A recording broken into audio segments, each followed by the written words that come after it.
akhirnya aku dapat kekayaan seperti ini. Dia lupa bahawa Allah beri rezeki padanya. Maka tuan-tuan dirahmati Allah SWT, perbanyakkanlah kita duduk bersama dengan para alim ulama, duduk majlis ilmu. Mudah-mudahan dengan pengorbanan yang kita lakukan itu akan sentiasa mendekatkan, merapatkan kita dengan Allah Subhanahu Wa Taala. Jadi anda ingat sekadar itu sebagai peringatan diri anda dan kita semua. Kita ada masa lebih kurang 7 minit lagi untuk kita berhenti. InsyaAllah ada beberapa lagi yang nak ceritakan pengalaman dakwah.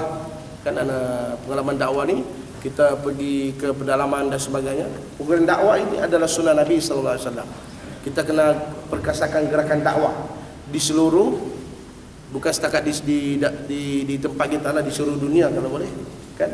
Cumanya kita di Malaysia ni kita ada di Sabah, ada di Sarawak dan juga di negeri-negeri yang lain, di kawasan-kawasan pedalaman yang lain. Orang-orang yang memerlukan. Kan? Innallaha la yughayyiru ma biqaumin hatta yughayyiru ma bi anfusihim. Allah SWT tidak mengubah nasib satu kaum itu, melainkan mereka sendirilah yang mengubah. Maka kita bersama-sama kita mengubah generasi Islam, generasi agama. Nak sebutkan tentang pengalaman kita berdakwah korban tahun lepas. Saya masuk ke pedalaman, pedalaman Sabah. Ada satu perkampungan yang kita masuk, kita buat korban tahun lepas. Juga tahun inilah. Selalu kalau buat korban anda banyak bersama dengan dengan Muslim K. Bila masuk ke pedalaman, jumpa ada satu kampung itu, seorang pakcik, kita tanya dia, pakcik, mana lembu kita nak sembelih? Kan pakcik itu tunjuk, dia kata, Ustaz ada bawa kulung rumah. Kulung rumah ni dia rumah tinggi, rumah kayu. Bawah tu ada binatang ternakan. So bila kita tengok binatang ternakan itu, kita tengok di bawah itu ada lembu, ada kambing, ada anjing, ada khinzir. Khinzir ataupun babi. Ataupun babi, al-babi. Nak sebut tuan-tuan, satu kandang, satu rumah. Satu rumah kita tanya pakcik, yang mana satu kita nak sembelih? Kita tanya dia, mana satu nak sembelih pakcik? Kita Ustaz pilihlah mana satu pun. Tak ada masalah. Ikutkan hati saya macam tu, saya pilih pakcik lah, bagus lagi. Sembelih dia satu kali kan. Kita nak pendekkan cerita, kita bawa lembu keluar, kita sembelih lembu. Lepas sembelih lembu tuan-tuan, kita nak ceritakan tempat berkenaan. Babi ni dia, masyarakat di sana ada orang Islam yang belah babi biasa. Kan babi itu dia berkawan dengan ayam. Tuan-tuan jangan terkejutlah kan. Kita pergi satu tempat tu memang jauh lah, elektrik tak ada. Nak sampai tu pun kena pakai 4 drive kan. Bila sampai bila duduk di situ, kita tengok babi itu dia berjalan sejalan dengan ayam. Lepas tu ayam tu patut babi itu lagi. Anak babi lah, baby babi. Kan tuan-tuan pernah tengok baby babi? Belum kan? Tuan-tuan kena ikut saya lah kalau dah tengok.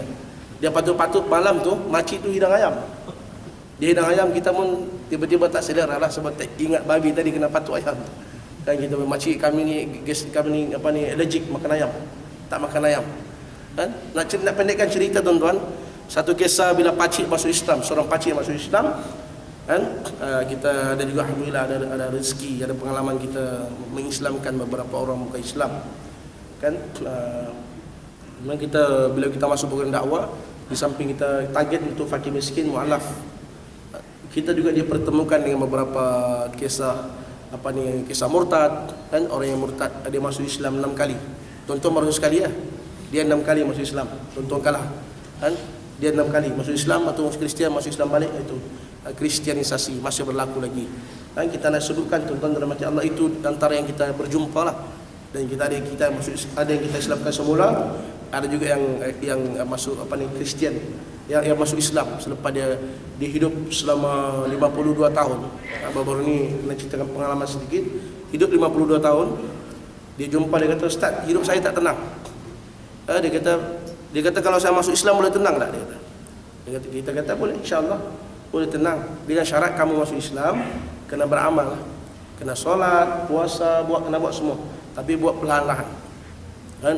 Dia tanya, kenapa Ustaz saya tak tenang?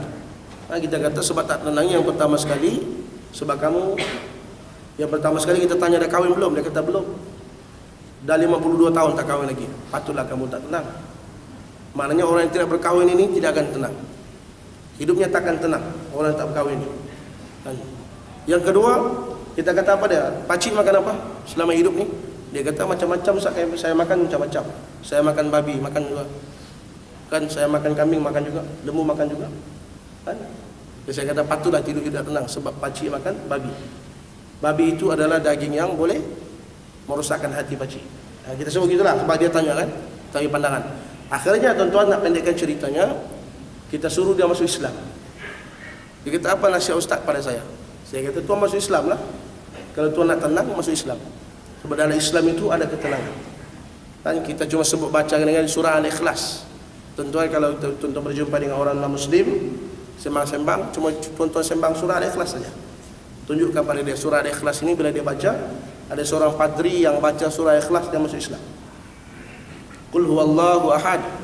Dan katakan Allah itu satu. Tuhan itu satu. Dia tidak ada trinity. Kan Tuhan ini satu. Allahus samad, tak sama. Sifat Allah Ta'ala ni tak sama macam mana manusia. Kan tidak boleh kata Allah tu duduk, tak boleh. Maknanya sifat Allah Ta'ala ni semula jadi. Lam yalid wa lam yulad. Tidak beranak dan tidak diperanakkan.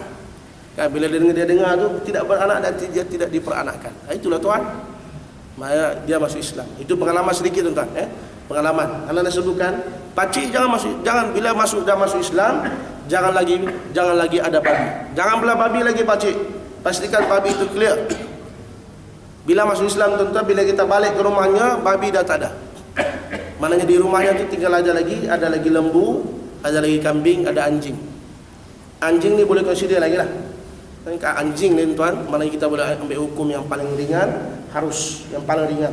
Untuk masyarakat yang mana tidak faham suasana kampung, dia ada banyak binatang belaan, maknanya tujuannya anjing ni supaya jangan dicuri dan sebagainya lah.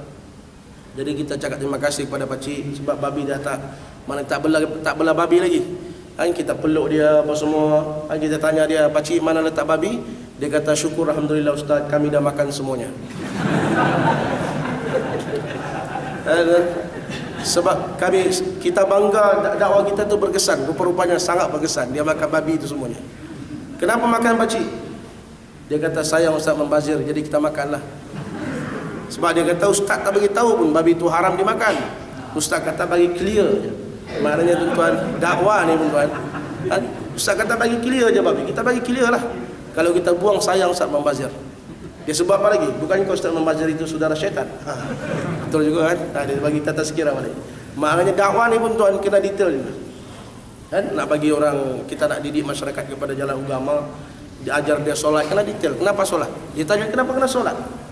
Dia tanya kan? Maknanya kadang-kadang soalan-soalan tu pun nampak simple, tapi kadang-kadang susah nak jawab. Itu peranan tugas tanggungjawab kita. Sebab itu perlunya untuk kita sentiasa mendampingi majlis ilmu dan sebagainya. Jadi tuan-tuan, insyaAllah tuan-tuan, selepas kita solat zuhur ini, anak-anak melancarkan dana dakwah lah, dakwah fi sabilillah, untuk keperluan dakwah kebajikan dan fi sabilillah. Tuan-tuan boleh dapatkan kad, ada kad anak. Jadi di kad ini ada Facebook juga, boleh tengoklah, di situ ada gambar-gambar untuk program dakwah yang lepas kan. Akan datang ni kita buat program untuk masyarakat pedalaman, nak buka sekolah, back to school.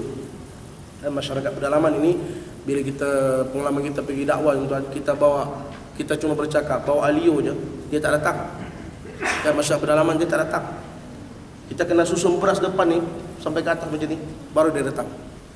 Lepas tu susun beras datang, dia duduk, kau duduk dulu, kau dengar aku tazkirah, baru aku bagi beras. Boleh macam tu.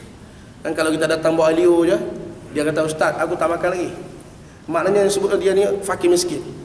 Orang fakir miskin ni, kita ni kasih pagi makan pagi, kasih petang makan petang. Dia kasih pagi makan pagi, petang belum tentu ada. Macam tu.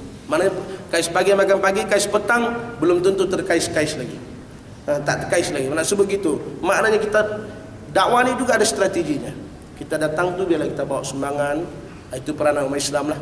Jadi, kami boleh datang, kami boleh bawa badan, boleh bawa tenaga, masa, kita boleh luangkan, hadir ke sana. Tuan-tuan boleh bantu kita dalam bentuk material dan sebagainya, insyaAllah, doa dan sebagainya. Jadi yang ingat setakat itu, insyaAllah lepas zuhur ni tuan-tuan bagi sumbangan teruslah kepada kita. Anda tak tahu macam mana kita buat dia bentang sejadah ke macam mana ke, wallahu alam. Kita juga membangunkan madrasah pondok di kawasan pedalaman yang anda belum dapat lagi penyumbang kepada madrasah ini. Kita cuma umumkan dalam dakwah saja dan fisabilillah. Mudah-mudahan pertemuan kita diampuni dan dirahmati oleh Allah Subhanahu Wa Taala.